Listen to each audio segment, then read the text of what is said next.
right, what up, people? Gather round. Welcome. Y'all know the vibes. Y'all know what time it is. It's your boy, Swift Dollars, and welcome to another edition of Strait Shoota podcast right here on Maschine Mafia TV. And this is a safe place for unbiased opinions based on facts, where we give it to you straight with no chase, all right? Do your boy a favor. Hit that subscribe button, hit the like button, and make sure you click that notification button so you stay in the loop, all right? Now, we're going to go ahead and get straight to business with this news update for today. Here we got Luigi Mangione. Now, this is the man that has been arrested and charged with the shooting of Brian Thompson, the CEO of United Healthcare in Midtown Manhattan last week. Now, this man was arrested in Altoona, Pennsylvania.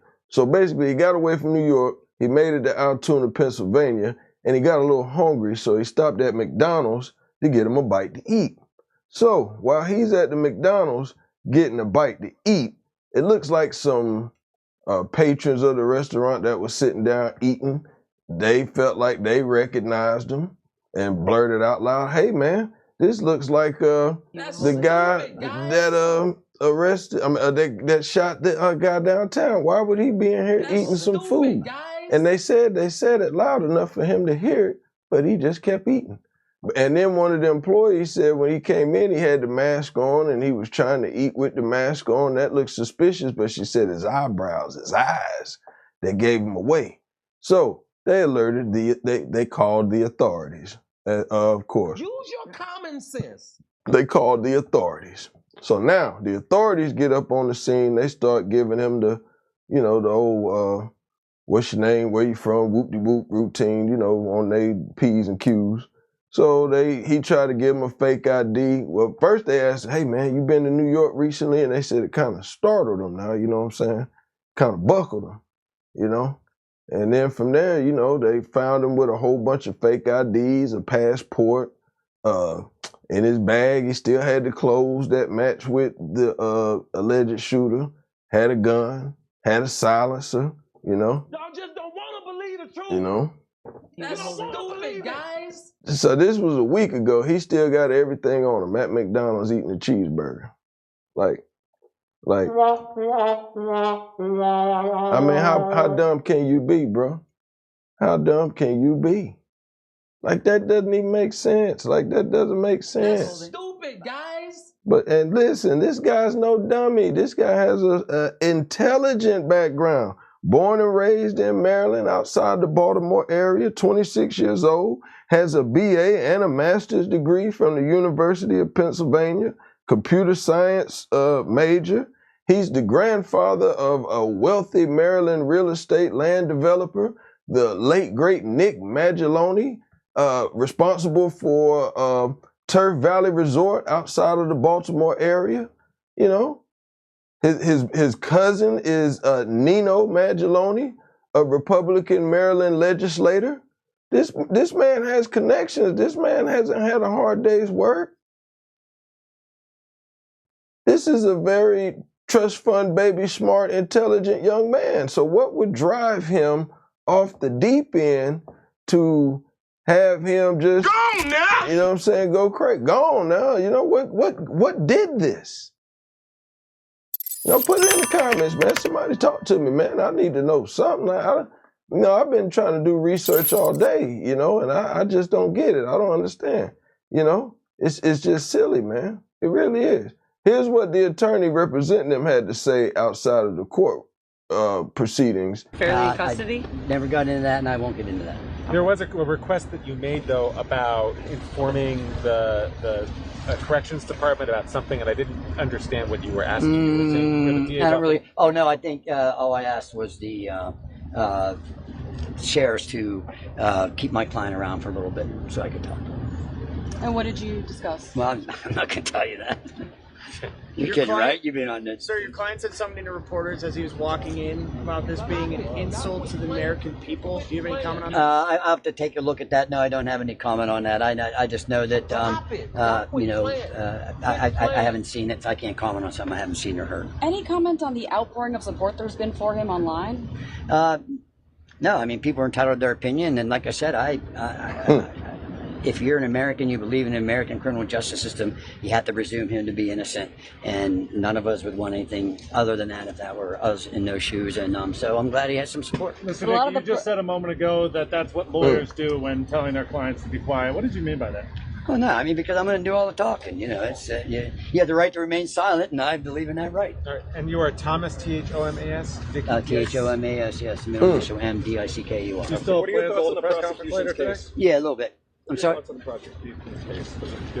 You know what? I haven't received anything. I got paperwork, and I want to meet with the district attorney, and we'll have hearings. We'll be able to see all that, but I haven't seen anything. Are you, as a human being, aware of what happened in New York over the last week? And were you aware of this before you were retained? I mean, I don't have a whole lot of time to follow the news. I, of course, knew of it, but I don't follow a lot of things sometimes in the news because sometimes the press gets things wrong. Like I said, I was very irritated, getting some backlash already that some news agency had indicated we waived the we waived the extradition, and that's what irritates lawyers like me is if you're going to print it, get it right. Do you find it surreal that you're now representing the guy they've been looking for? I just don't want to believe the truth. I don't know. No.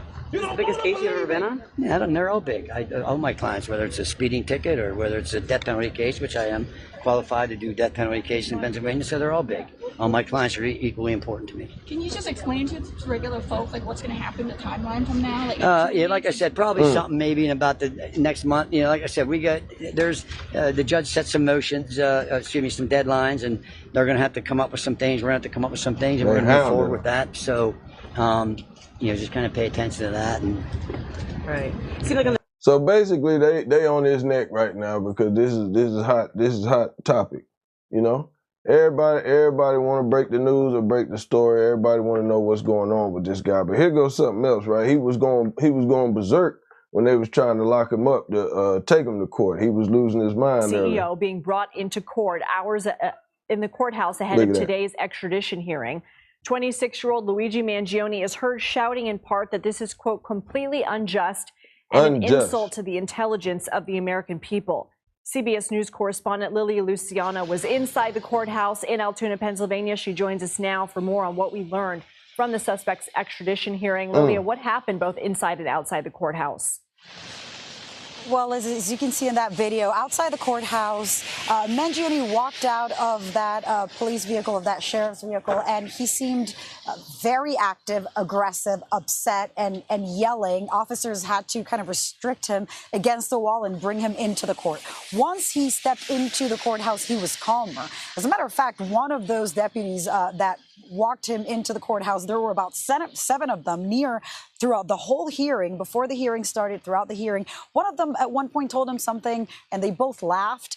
So it seems like things calmed down quite a lot. But I'll tell you, his demeanor from the moment he stepped in to the moment he left that courtroom was kind of defiant. He kept his eyebrows raised, his head back, kind of very confident. He looked around a lot. A couple of times I had direct eyesight, kind of, eye contact with him a couple of times. He just looked at where the media was, and because I was in his direct line of sight, I kind of felt like he was trying to make eye contact or try to find out who was there.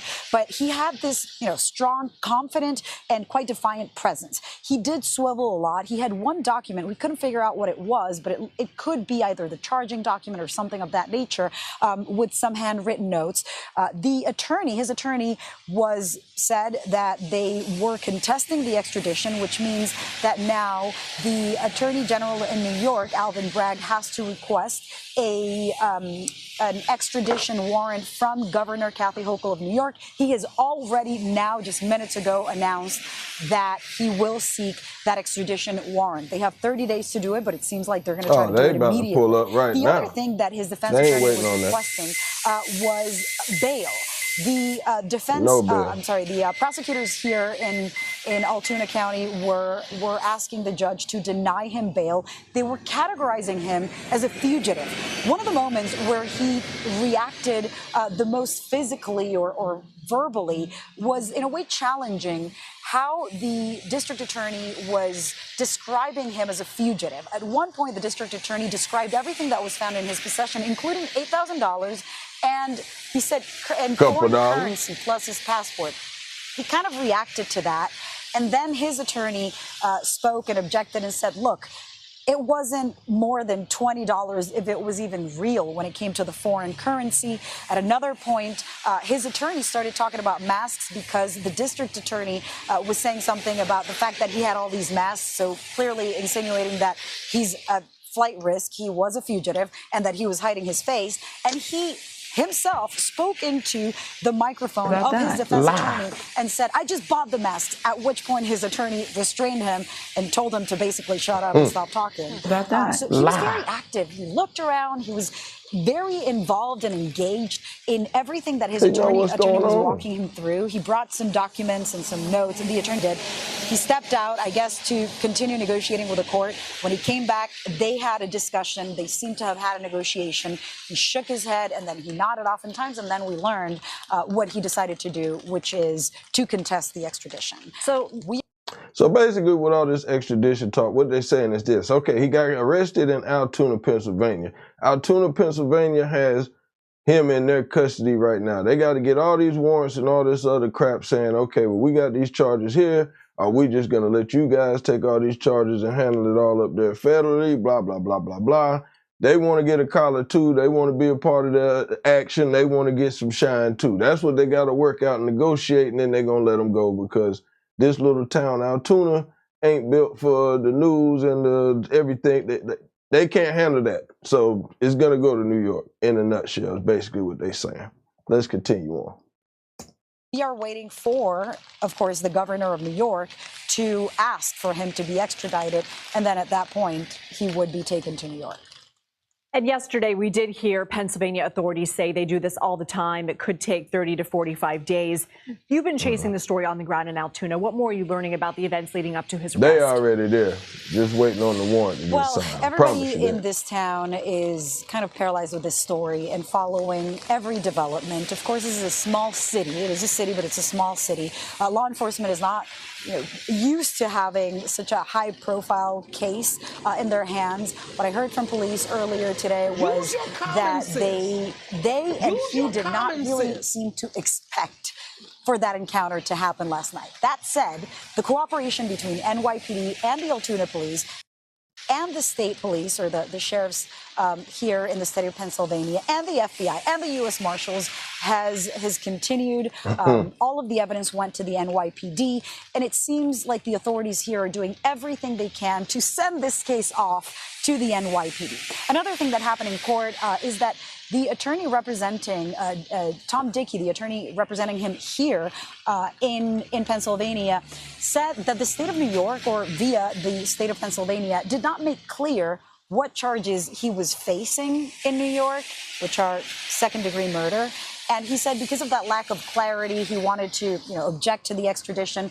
The judge said you have 14 days to request a writ of habeas, and that might delay a little bit of the process. He has that right. And then at that point, there would be a hearing. And then I assume the extradition would roll out. But it sounds like New York is also moving very fast in requesting it. Now, I'm confused. If you shoot somebody in the back, minding their business, going to a meeting, that's only second-degree murder? When you playing, flew out, that, hey, I need my tri-state folks to tap in. Is that not premeditated murder in the state of New York? Somebody fill me in. Because I'm confused. How is this a second-degree murder? Or am I lost in the sauce? Second-degree murder here, you're going to get out. First-degree murder, you up the creek. I'm in NC. Y'all see what it is, but I don't know how that works. Now, you catch a manslaughter, you might do 3 years. You might do a year here if you catch a manslaughter. But if you catch second-degree murder, that's 8 to 20. It just all depends, But anyway, so look, so that's what he's facing. He's on his way back up to New York. This brother right here, Luigi Maschine, spoiled rich kid gone bad. Now he's a hitman for self-righteousness. So, that's pretty much the end of his story. Y'all just don't want to believe the truth. Y'all might slander me in the comments, so be it. It is what it is, man.